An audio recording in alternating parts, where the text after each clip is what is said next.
বহু মানুষ, আর সবাই আসতে পারবে না। আপনারা দেখবেন, একটা মিসাল দিলে বুঝবেন। কিছু কিছু মানুষের বাড়িতে বিয়ে হয়, পাশের বাড়ির একজনে বিয়ের কার্ড পায় না, কিন্তু বহু মাইল দূরে মোটরসাইকেলে যায় কার্ড পৌঁছায় দেয়। দেয় কি দেয় না? অথচ বাড়ির পাশের অনেকেই পায় না। এটা হচ্ছে কারণ কি? কারণ ওই দূরে থাকা সত্ত্বেও তার সাথে তার মহব্বত আছে, যার কারণে মোটরসাইকেলের মাধ্যমে বিয়ের কার্ড পৌঁছায় দেয়। আর বাড়ির পাশে থাকা সত্ত্বেও সম্পর্ক ভালো না, যার কারণে বিয়ের কার্ডও পায় না, দাওয়াতও পায় না। ঠিক তেমনি ভাবে আল্লাহ তাআলার এই একটা কোরআনের তাফসীরের আয়োজনে সবাইকে আল্লাহ তাআলা বুঝবার তৌফিক দিবে না। যাদের সাথে আল্লাহ তাআলার ভালোবাসার সম্পর্ক, ঠিক তাদেরকে আল্লাহ তাআলা এই মকবুল মজলিসে বসার তৌফিক দিবে। সুতরাং ভালো কাজের জন্য তৌফিকের দরকার হয়। আসছি, বসছি, এখানে ভালো একটা নিয়ত করে বসি যে যেই কথা কি হবে আল্লাহ তাআলা যাতে আমাদেরকে আমলের নিয়তে শুনবার তৌফিক দান করেন। মুহতারাম হাজিরিন, নিয়ত কি জিনিস দেখেন। একটা মানুষ, আল্লাহ রাসূল হাদিসে পাক ইরশাদ করেছেন, ইন্নামাল আমালু বিন্নিয়াত। একটা মানুষ আমলের যদি নিয়ত না করে, আল্লাহ তাআলা কত বড় দয়াবান দেখেন। সকল আমল নিয়তের উপর নির্ভরশীল। সকল আমল কিসের উপরে নির্ভরশীল? নিয়তের উপর। মনে করেন একটা মানুষ তাবলিগে গেল, তাবলিগে হাজার হাজার মানুষ যায় না? তাবলিগে গেছে, মনে করেন না চরমনাই গেছে, চরমনাই তাবলিগে বহু মানুষ যাইতো। এদের মধ্যে আপনি বয়ান শোনার নিয়তে গেলেন, আরেকজন গেছে, সেখানে তার একটা প্রেমিকা আছে, বরিশাল বাড়ি, সে তার সাথে এই চরমনাই জামাতের সাথেই গেল। একজনের নিয়ত আত্মশুদ্ধি করবে, আরেকজনের নিয়ত সে প্রেমিকার সাথে দেখা করবে, কিন্তু জামাত একটাই। জামাত কি? একটাই। নিয়ত দুইজনের দুইটা। সে জামাত মকবুল জামাতের সাথে শরীক হইল, কিন্তু নিয়তে গরমিল থাকার কারণে সে সওয়াবের ভাগীদার হবে না, বরং গুনাহগার হবে। আমার কথা বুঝছেন? এজন্য নেক আমলের মজলিস এটা। আল্লাহ পাক রব্বুল আলামিন কুরআনুল কারীমের মধ্যে ইরশাদ করেছেন, ফাওয়াইলুল লিল মুসাল্লিন আল্লাযীনা হুম আন সালাতিহিম সাহুন। মুসল্লি যারা, মুসল্লি আমরা কাদেরকে মনে করি? যারা পাঁচ ওয়াক্ত নামাজি। আল্লাহ তাআলা বলে মুসল্লিদের জন্য ধ্বংস। কেন?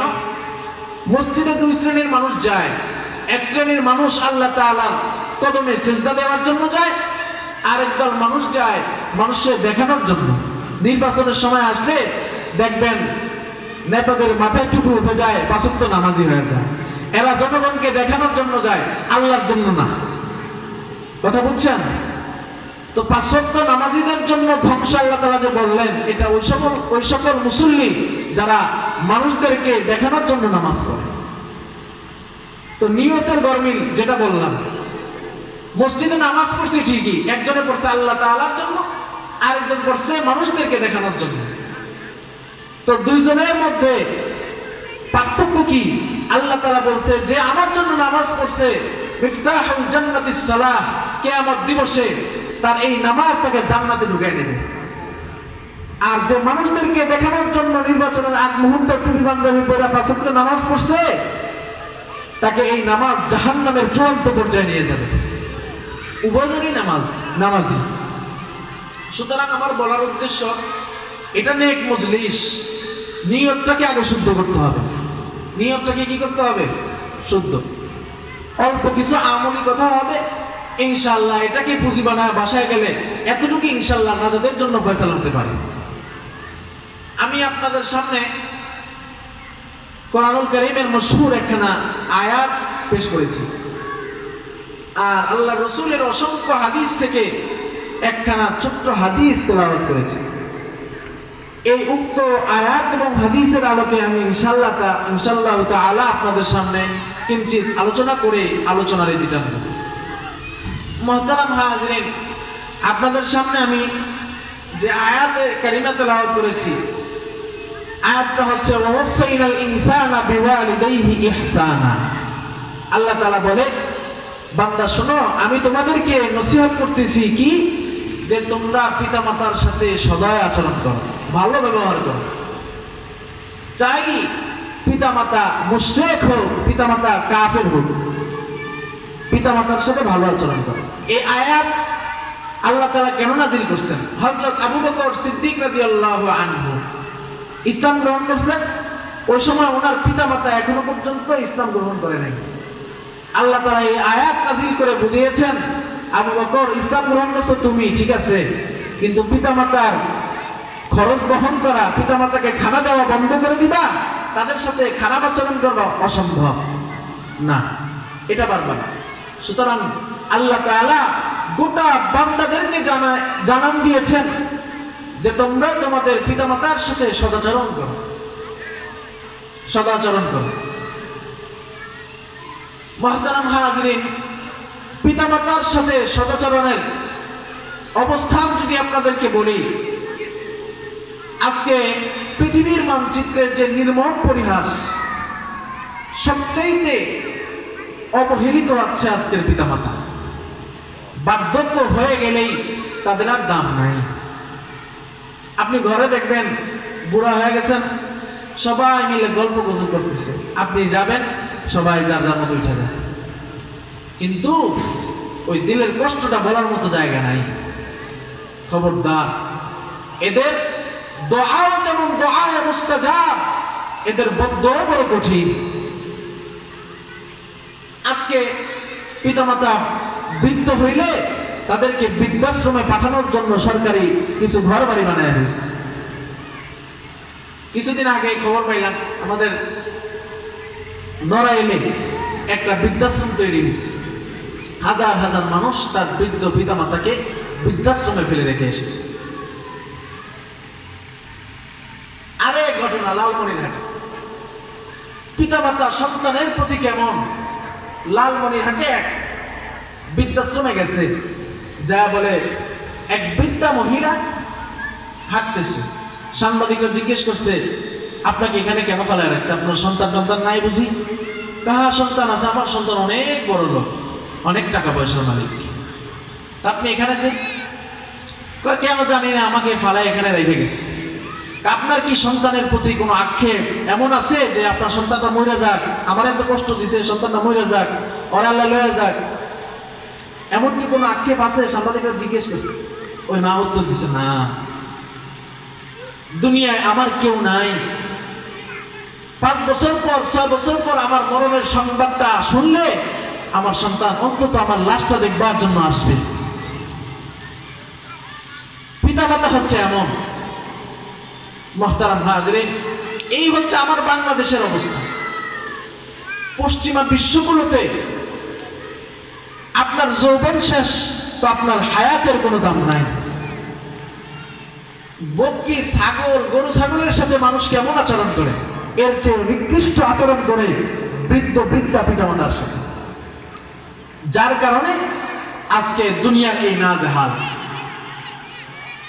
মুহতারাম হাজিরিন, আপনাদেরকে একটা ঘটনা শুনি, পিতামাতা কেমন, ওনাদের দোয়া হচ্ছে দোয়ায়ে মুস্তাজাব।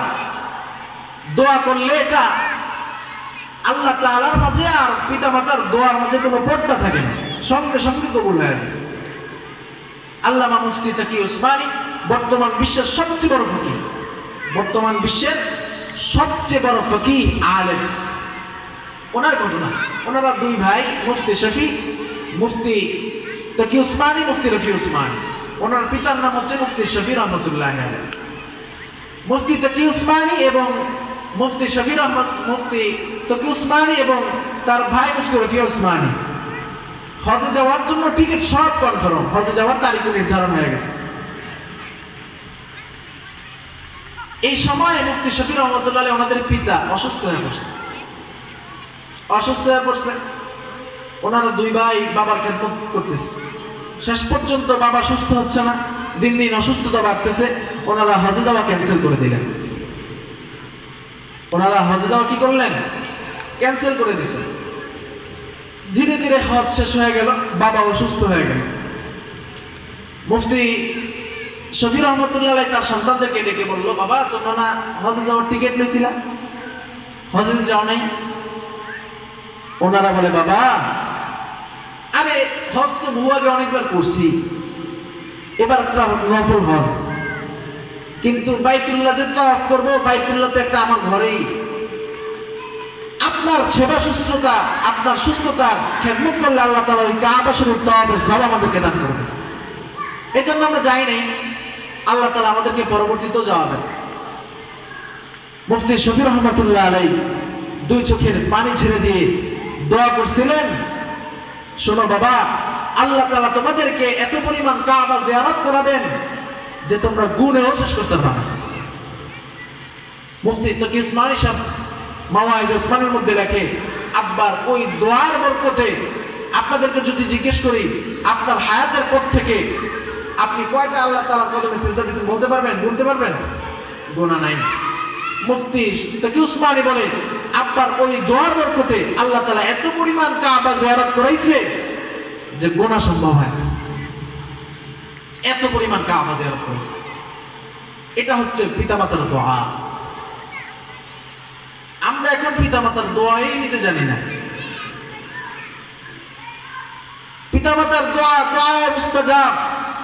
ঈমানের পরে সবচেয়ে গুরুত্বপূর্ণ বিষয় হচ্ছে রাসূলের জিয়ারত।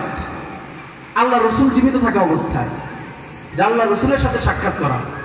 কিন্তু আল্লাহ রাসূল ওয়াইসুল করনীকে বলছেন, ওয়াইসুল করনী তুমি এসো না, তোমার মায়ের খেদমত করো। তাহলে কি বোঝা গেল? রাসূলুল্লাহর জিয়ারতের চেয়েও দামি মা বাবার খেদমত করা। কি করা?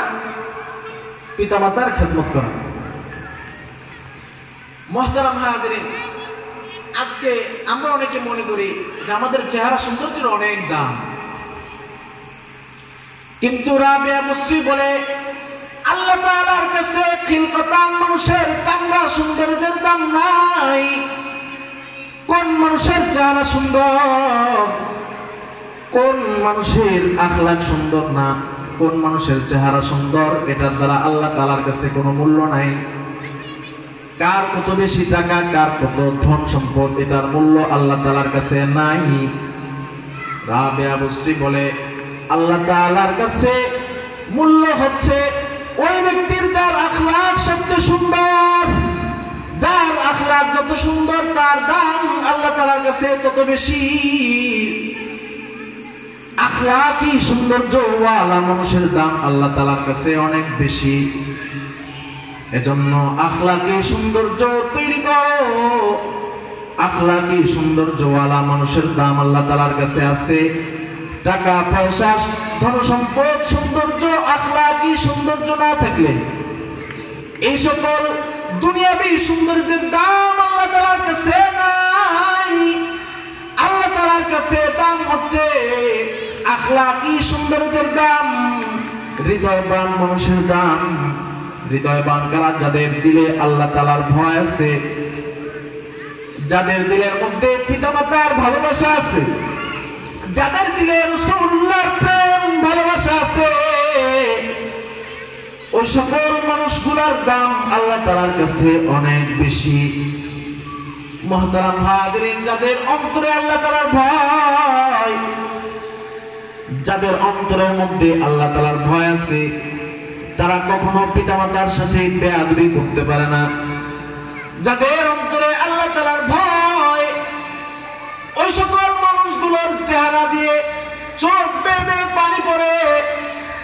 দিল বলা মানুষের পরিচয় হলো ওই সকল মানুষগুলোর আল্লাহ তাআলার ভয়ের কারণে চোখ গড়ায় গড়ায় পানি পড়বে, রাসূলের প্রেমে জীবন দিবে, পিতামাতার সাথে সদাচরণ করবে। ওই সকল মানুষগুলোর দাম আল্লাহ তাআলার কাছে অনেক বেশি।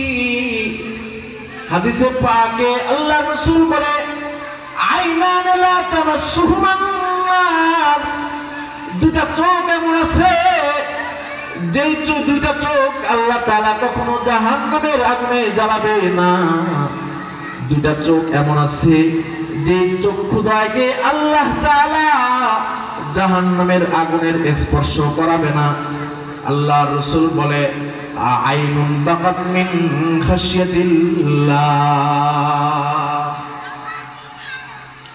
আল্লাহ রাসূল বলে একটা চক্ষু হলো এমন যেই চক্ষুটা আল্লাহ তাআলার ভয়ে কাঁদে, ওই চক্ষুকে আল্লাহ তাআলা জাহান্নামের আগুনে জ্বালাবে না। ওই যে চোখগুলো আল্লাহ তাআলার ভয়ে কাঁদে, ওই সকল চক্ষুওয়ালা মানুষদেরকে আল্লাহ তাআলা জাহান্নামের আগুনে জ্বালাবে না। আল্লাহ রাসূল বলে দ্বিতীয় হলো ওই ব্যক্তি আইনুন তাহরুসু ফি সাবিলিল্লাহ। যে সকল মানুষ আল্লাহ তাআলার দ্বীন হেফাজতে পাহারাদারি করে, ওই সকল মানুষগুলোর চক্ষু আল্লাহ তাআলা জাহান্নামের আগুনে জ্বালাবে না। এজন্য দিলের ভয় তৈরি করো, এমন ভয় যে ভয়ের কারণে নিজের চোখ গোড়ায় গোড়ায় পানি পড়বে, যে ভয়ের কারণে পিতামাতার কদম ছুঁয়ে ছুঁয়ে খেদমত করবা, এমন ভয় তৈরি করো। কারণ এমন দিলওয়ালা মানুষের দাম আল্লাহ তাআলার কাছে অনেক বেশি। কবি বলে वो दिल दिल नहीं जिस दिल में अल्लाह नहीं, वो दिल दिल नहीं जिस दिल में अल्लाह नहीं, वो दिल दिल है जिस दिल में अल्लाह है। কবি বলে ওইটা কোনো দিল না যেই দিলে আল্লাহ নাই, ওইটা কোনো দিল না। আর যার দিলের মধ্যে আল্লাহ তাআলার ভয় আছে, সে কখনো নামাজ ছাড়তে পারে না, সে পিতামাতার সাথে অসৎ আচরণ করতে পারে না। যার মধ্যে আল্লাহ তাআলার ভয় আছে, ওই ব্যক্তি পিতামাতাকে বৃদ্ধাশ্রমে ফেলতে পারে না। যার দিলে আল্লাহ তাআলার ভয় আছে, সে কখনো নবীর দুশমনী কাজ করতে পারে না।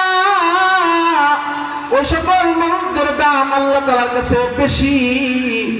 এজন্য তোমাদের হাত জোর করে বলবো, আল্লাহ তাআলার পছন্দময় একটা দিল বানাও।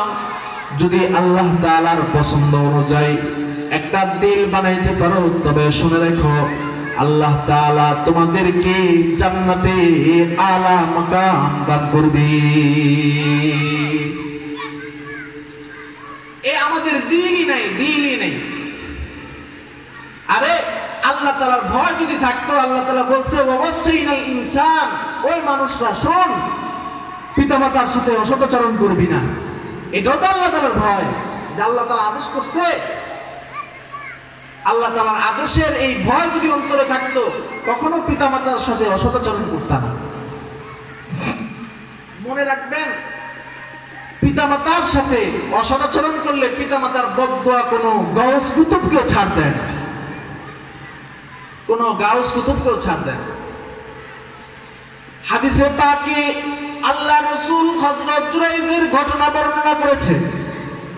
হযরত জুরাইজ একজন আবেদ, হযরত জুরাইজ এমন একজন আল্লাহর ওলি। হযরত জুরাইজ দুনিয়া ভোলা একজন আল্লাহ তাআলার আবেদ।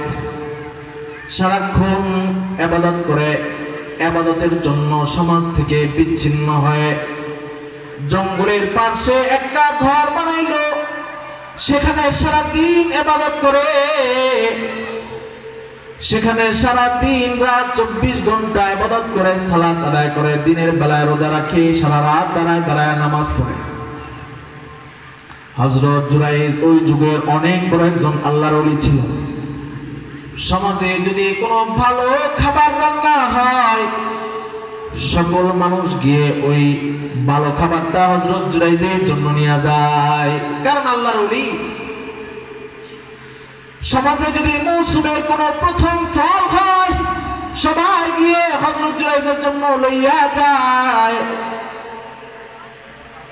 একদিন হযরত জুরাইজের মা হযরত জুরাইজের ঘরের দরওয়াজায় যান, কড়া নাড়া দিছে। হযরত জুরাইজ ওই সময় নামাজরত হালতে দাঁড়ায় আছে। হযরত জুরাইজের মা আয়েশা ডাক দিছে, বাবা জুরাইজ, বাবা দরজা খোল। আমি তোর মা তোর সাথে সাক্ষাৎ করার জন্য এসেছি রে জুরাইজ। ওই দিন হযরত জুরাইজ নামাজরত হালাতে দাঁড়া আছে। হযরত জুরাইজ চিন্তা করলো, একদিকে মা আর একদিকে আমি আল্লাহর সাথে নামাজে দাঁড়ায় কথা বলতেছি, মায়ের ডাকে সাড়া দিব না আল্লাহ তাআলার সাথে কথা বলবো। শেষ পর্যন্ত সে মায়ের ডাকে সাড়া না দিয়ে নামাজে দাঁড়ায় রইল। মা নৈরাশ হয়ে বিদায় নিয়ে চলে গেল। পরদিন আবার মা আসছে, আয়েশা হযরত জুরাইজের ঘরের দরওয়াজায় কড়া নাড়া দিছে। ঘটনাক্রমে ওই দিনও হযরত জুরাইজ সালাত আদায় করতেছে, নামাজরত হালাতে দাঁড়ায় আছে। হযরত জুরাইজের মা কড়া নাড়া দিয়ে ডাক দেয়, জুরাইজ। জুরাইজ গতদিনের মতো আরো চিন্তা করলো, গতকালকের মতো আজকেও চিন্তা করলো, মায়ের ডাকে সাড়া দিব না আল্লাহ তাআলার সাথে নামাজে দাঁড়ায় দাঁড়ায় কথা বলবো। শেষ পর্যন্ত হযরত জুরাইজ মায়ের ডাকে সাড়া না দিয়ে নামাজে দাঁড়ায় রইল। মা নৈরাশ হয়ে চলে গেল। তৃতীয় দিন মা আবার হযরত জুরাইজের ঘরের দরজা আসলো। আয়েশা হযরত জুরাইজের ঘরের কড়াটা ধরে নাড়া দিছে, ডাক দিছে, জুরাইজ বাবা গত 2 দিন তোর সাথে সাক্ষাৎ করার জন্য আসছি, দরজা খুলে আমার সাথে সাক্ষাৎ করলি না। মা আমি বারবার তোর সাথে সাক্ষাৎ করার জন্য আসি। ঘটনাক্রমে ওই দিনও জুরাইজ নামাজরত হালাতে দাঁড়ায় আছে। জুরাইজ গত 2 দিনের মতো আবার চিন্তা করলো, মায়ের ডাকে সাড়া দিব না আল্লাহ তাআলার সাথে কথা বলবো। শেষ পর্যন্ত মায়ের ডাকে সাড়া দেয় নাই, নামাজরত হালাতে দাঁড়ায় আছে। মা রাগ হয়ে গেছে। তৃতীয় দিন মা রেগে বলছে, দরজা খুলে মায়ের চেহারা দেখার সৌভাগ্য তোর হয় না, তুই বেশ্যা নারীর চেহারা দেখিস। হযরত জুরাইজ এত বড় আবেদ, 2 দিন পরে সমাজের মধ্যে একটা মেয়ের অবৈধ সন্তান জন্মেছে, অবৈধভাবে একটা মেয়ের সন্তান জন্ম নিছে।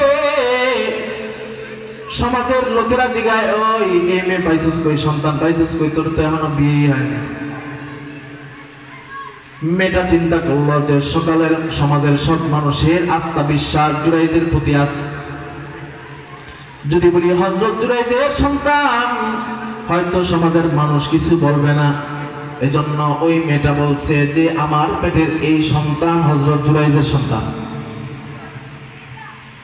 এলাকার সব মানুষগুলো যারা সমাজের মধ্যে, সমাজের যে মানুষগুলো মৌসুমের প্রথম ফলটা হযরত জুরাইজকে খাওয়াইতো, ঘরে কোনো ভালো জিনিস রান্না হইলে হযরত জুরাইজের জন্য নিয়ে যেত। ওই সমাজের লোকেরা হযরত জুরাইজকে ইট পাথর নিক্ষেপ করে জুরাইজকে রক্তাক্ত করে ফেলল। সবাই বলতেছে, ওই জুরাইজ এখানে বসে বসে নামাজ পড়ার আকাম বুঝি করো, আকাম বুঝি করো। সমাজের মানুষ তাকে জিজ্ঞাসাবাদ ছাড়াই ইট পাথর নিক্ষেপ করলো। জুরাইজ রক্তাক্ত হয়ে গেল। জুরাইজের ওই ঝুপড়ি ঘরটা সবাই ভেঙে দিছে। শেষ পর্যন্ত জুরাইজ বলল, ওই তোমরা আমার সাথে এমন আচরণ কেন করো? এতদিন তো তোমাদের বাচ্চা হয়ে আমার কাছে নিয়ে আসতা, কানে আমি আজান দিতাম, এতদিন তো তোমরা আমার সাথে কত সুন্দর আচরণ করছো। কোন মানুষ অসুস্থ হইলে আমার কাছে পানি পড়ার জন্য আসতাম, আমি পানি পড়া দিতাম, তোমরা সেই পানি পড়া অসুস্থ মানুষদেরকে খাওয়াইতা। তোমরা তো এমন ছিলে যেই মানুষটা তোমাদের ঘরের ভালো জিনিসটা আমার জন্য রাখতা। আজকে কেন তোমরা আমাকে তো ইট পাথর নিক্ষেপ করে কেন রক্তাক্ত করলা? সমাজের মানুষরা বলে, ওই বুঝোস না, ওই হলো তোর জেনার বাচ্চা, ওই মেয়ের সাথে জেনা করে বাচ্চা জন্ম দিছস, বাচ্চা গেল এলো। হযরত জুরাইজ এবার বুঝছে তার প্রতি কোন একটা তহমত দেওয়া হয়েছে। হযরত জুরাইজ বলছে, বাচ্চাটাকে আমার কাছে নিয়ে আসো। হযরত জুরাইজের কাছে বাচ্চাটাকে নিয়ে আসা হইল। হযরত জুরাইজ ওই দুধের শিশু একদিনের বাচ্চাকে ডাক দিয়া বলে, ওই ছেলে, মান আবুকা ইয়া ওয়ালাদ, এই ছেলে তোর বাবাকে, সত্যি করে বল তোর বাবাকে। দুধের শিশু উত্তরে বলে, আনা ইবনু ফুলানুর রাঈ, আমি অমুক রাখালের সন্তান, আমার মা অমুক রাখালের সাথে জিনা করে আমাকে জন্মেছে, আমাকে জন্ম দিছে, আমি জুরাইজের সন্তান নই, আমার মা মরুভূমিতে একটা রাখালের সাথে অবৈধ মেলামেশায় যুক্ত হয়েছে, যার কারণে আমি জন্ম নিছি, আমি মূলত জুরাইজের সন্তান না। এটা কেন হইছে? কারণ জুরাইজ একজন আবেদ। আল্লাহ তাআলা ওই যে ইট পাথর জুরাইজের গায়ে নিক্ষেপ করলো, এটা মায়ের বদদুয়ার কারণে ইট পাথর নিক্ষেপ করছে। এটা মূলত পিতা মায়ের বদদুয়ার একটা, মা বদদুয়া দিছে পেশাবের চেহারা দেখবি, আল্লাহ তাআলা ঠিকই দেখাইছে, লাঠি ঘুষি ইট পাথর নিক্ষেপের মাধ্যমে রক্তাক্ত করছে। এটা হচ্ছে মা বাবার বদদুয়া, কোনো অলি গাছ কিন্তু ছাড় দেয় না। কিন্তু জুরাইজ একজন আবেদ ছিল, যার কারণে জুরাইজের ইজ্জতের উপরে আঘাত আল্লাহ তাআলা সহ্য হয় নাই। সঙ্গে সঙ্গে ওই দুধের শিশুর মুখ জবান খুলে গিয়া আল্লাহ তাআলা জুরাইজকে বাঁচায় দিল। মুহতারাম হাজিরিন, পূজার উদ্দেশ্য হলো, পূজার বিষয় হলো পিতামাতার দোয়া যেমন দোয়ায়ে মুস্তাজাব, ঠিক তেমনি ভাবে পিতামাতার বদদুয়াটাও বদদুআয়ে মুস্তাজাব। পিতামাতা দোয়া করলে যেমন কবুল হয়ে যায়, বদদুয়া করলে সেটা দ্রুত কবুল হয়ে যায়।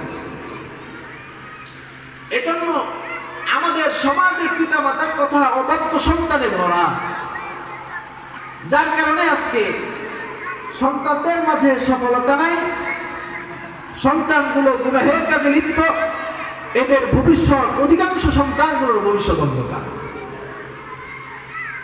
আজকে পিতামাতার সাথে সন্তানদের অসৎ আচরণে পিতামাতা অসন্তুষ্ট। মনে রাখবা, পিতামাতাকে অসন্তুষ্ট কইরা দুনিয়াও শান্তি পাইবে না, আখিরাতেও না। হাদিসে পাকে ইরশাদ হইছে, আল জান্নাতু তাহতা আকদামিল উম্মাহাত, আরে তোমরা জান্নাত তো মায়ের পায়ের নিচে। ওই মায়ের সাথে বেয়াদবি করে জান্নাত পাবা না। এজন্য পিতামাতার সাথে সদাচরণ করা দরকার। যাদের মধ্যে আখিরাতের ভয় আছে, যাদের মধ্যে আল্লাহ তাআলার ভয় আছে, ওই সকল মানুষগুলো পিতামাতার সাথে অসদাচরণ করতে পারে না। আজকে তো মায়ের গায়ে হাত তুলে, পিতামাতাকে লাঠির আঘাত দেয়, ঘর থেকে তাড়ায় দেয়। হাসরের ময়দান বড় কঠিন হবে বাবা, বড় কঠিন হবে হাসরের ময়দান। যাদের পিতামাতা এখনো বেঁচে আছে তাদের খুশনসিব, এখনো হাত জোর করে পিতামাতার কাছে ক্ষমা চাও। আজকে বেনুমিয়াতে একজন আলেম আছে, মাওলানা ফারুক সাহেব, উনি অসুস্থ, ওনার ছেলেও অনেক বড় আলেম। সকালবেলা আমি আমার বাবার সাথে দেখতে গেছি হুজুর, তো ওনার ছেলেটা বলতেছে, অসুস্থ ঘরে শুয়ে রয়েছে, বলতেছে হুজুর দুনিয়া আল্লাহ তাআলা কিছু রহম রাখেনি, শুধু বাবা অসুস্থ বিছানায় পড়ে আছে, হুজুর পিতার শূন্যতাটা অনুভব করতেছে। কেঁদে দিয়ে বলে পিতার শূন্যতা অনুভব করতেছে হুজুর, আল্লাহ তাআলা আর কিছু অভাব আমার রাখে নাই, শুধু একটা শূন্যতা, আমার বাপটা অসুস্থ বিছানায়, বাপটা অসুস্থ বিছানায় শুয়ে আছে। এজন্য পিতা মাতার খেদমত করো বাবা, আখিরাত উজ্জ্বল হয়ে যাবে।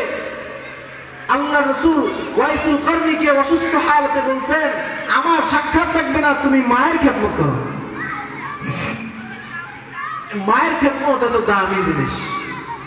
হাসরের ময়দান অনেক কঠিন হবে, সব মানুষ উলঙ্গ হালতে ওই হাসরের মাঠে দাঁড়াবে।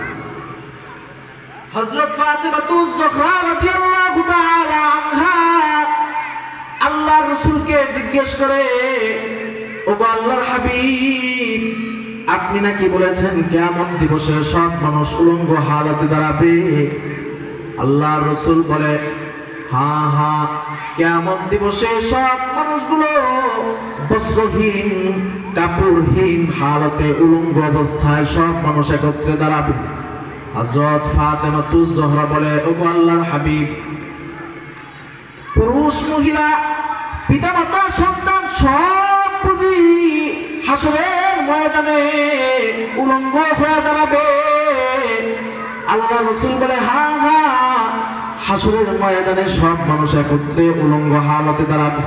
ফাতেমাতুজ জোহরা বলে, হায় কি শরম লজ্জার কথা, পিতামাতা পুরুষ মহিলা সব বুঝি একত্রে হাসরের ময়দানে উলঙ্গ হালতে দাঁড়াবে।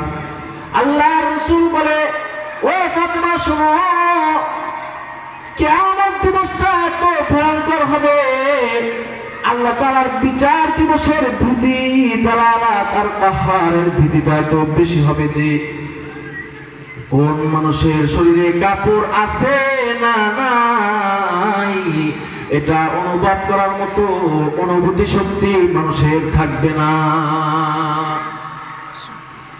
কিয়ামতের হালাত এত কঠিন হবে, কার শরীরে কাপড় আছে কার শরীরে কাপড় নাই এটাই ভুলে যাবে মানুষ, এটা অনুভব শক্তি মানুষের থাকবে না। সব নবীরা ইয়া নাফসি নাফসি পড়বে, অন্তহাত উপরে সূর্য চলে আসবে, মাথার মগজগুলো ভাতের মারের মতন উতরায় উতরায় গড়ায় গড়ায় পড়বে। এত কঠিন হালাত যে পায়ের নিচের জমিনটা তামা হয়ে যাবে, মানুষের শরীর থেকে ঘাম ঝরতে ঝরতে মানুষের গলার সম পরিমাণ পানিতে ডুবে যাবে। এত গরম যে সূর্য অর্ধ হাত উপরে থাকবে, সূর্যের গরমে পানিগুলো টকবক টকবক করে উতরাবে, গরমে মানুষের শরীরের গোশতগুলো ঝলসে যাবে। এত কঠিন হালাত এই হাসরের ময়দানে আল্লাহ তাআলার আরশের ছায়া ব্যতীত আর কোনো ছায়া থাকবে না। আল্লাহ তাআলার এই আরশের নিচে 7 শ্রেণীর মানুষ জায়গা পাবে, এর মধ্যে এক শ্রেণীর মানুষ এমন যারা যৌবনে ইবাদত করেছে আর পিতামাতার খেদমত করেছে, ওই সকল মানুষের দলগুলো আরশের এই ছায়াতলে জায়গা পাবে, আর অন্যান্য মানুষগুলো এই কঠিন হালাতে দাঁড়ায় যাবে। এত কঠিন হালাত, এজন্য কিয়ামত দিবসের এই ভয়ঙ্কর হালত থেকে বাঁচার জন্য পিতামাতার খেদমত করে আল্লাহ তাআলার আরশের নিচে ছায়া জোগায়। এত কঠিন হালত হবে, সুতরাং পিতামাতার খেদমত করবেন তো ইনশাআল্লাহ। মায়ের দরদ কত বেশি এটা বোঝানো শেষ নাই। হযরত নকশবন্দি রাহিমাহুল্লাহ তার কিতাবে একটা ঘটনা লিখছে। সন্তান বিদেশের বাড়িতে গেছে, গরিব মানুষ, অনেক বছর পর একটা সন্তান হয়েছে, বড় হয়েছে, সন্তানটা বিদেশের মাটিতে পাঠাইছে যে একটু ভালো থাকবে, কামাই রোজগার সন্তান পাঠাবে, ভালো থাকবে, সন্তানকে বিদেশের মাটিতে পাঠাইছে। কথায় আছে না, মনের আড়াল তো চোখের আড়াল তো মনের আড়াল। সন্তান বিদেশের মাটিতে গেছে, সেখানে যে একটা বিয়েও করছে। আস্তে আস্তে পিতামাতার সাথে যোগাযোগ বন্ধ হওয়া শুরু করলো। আগের জমানা চিঠির আদান প্রদান সব বন্ধ হয়ে গেছে। এইদিকে পিতামাতা অসহায় হালতে শেষ বয়সে এসে, ওই ছেলের বিদেশ গেছে, 1 যুগ যায়, বছর বছর যায়, 2 যুগ চলে গেছে, এখনো পর্যন্ত খোঁজ নাই। এদিকে বৃদ্ধ পিতা অসুস্থ হয়ে পড়ছে। বার্ধক্যে অসুস্থতার কারণে দৈহিক চিকিৎসার জন্য ভিটা বাড়ি সব বিক্রি করে ফেলছে। একটা ভিটা বাড়ি ছিল, চিকিৎসার জন্য ওইটা বিক্রি করছে। আল্লাহর কাম আল্লাহ করে। অন্যদিকে বিদেশের মাটিতে ওই সন্তানটা অসুস্থ হয়ে পড়ছে, এমন অসুস্থ যে ওনার যৌবনটা অচল হয়ে গেছে। যৌবন অচল হয়ে গেছে, শ্বশুরালয় থেকে তাকে ঘাড় ধাক্কা দিয়ে বের করে দিছে। যৌবন নাই, এখন স্ত্রীর কাছেও তার দাম নাই, সবকিছু অসহায় অসহায়, যেখানে যায় সেখানেই তাকে তাড়ায় দেয়। শেষ পর্যন্ত সে চিন্তা করলো, দুনিয়ার সব মানুষ আমাকে তাড়া দিতে পারে, কিন্তু আমার মা আমার বাবা আমাকে তাড়াবে না। শেষ পর্যন্ত ওই সন্তানটা অসুস্থ শরীরে বিদেশের মাটি থেকে দেশে ফিরে আসছে। এইদিকে ওই সন্তানের পিতা দৈহিক চিকিৎসা হালতে মারা গেছে।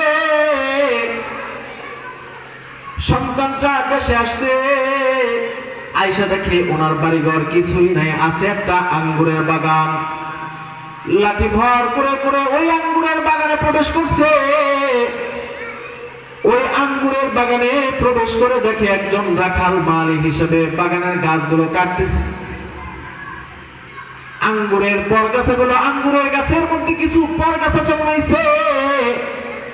ওই পরগাছাগুলো একজন রাখাল কাটতেছে। ওই রাখালকে ওই সন্তান এসে জিজ্ঞেস করছে, ও ভাই, ও ভাই, এই জমির মালিক কই? ওই রাখাল ব্যক্তি বলে, এই জমি আমার মালিক, এই জমির মালিক তো আমি নিজেই। কাহা বুঝলাম তুমি এই জমির মালিক, নিশ্চয় তুমি এই জমিটা কারোর কাছ থেকে ক্রয় করেছ। ওই রাখাল বলে, হ্যাঁ, 2 বছর আগে আমি এই জমিটা একজন বৃদ্ধ লোকের কাছ থেকে ক্রয় করেছি। বার্ধক্যে চিকিৎসার জন্য উনি এই ভিটা বাড়ি সব আমার কাছে বিক্রি করছে। সবকিছু আমার কাছে বিক্রি করে দিয়ে দৈহিক চিকিৎসা করছে, কিন্তু ওই লোকটা নিজের জীবনকে বাঁচাতে পারলো না। সন্তানটা নিজের কানে নিজের বাবার মরণের কথা শুনে মাথাটা নিচু হয়ে গেছে। সাহস করে জিজ্ঞেস করছে,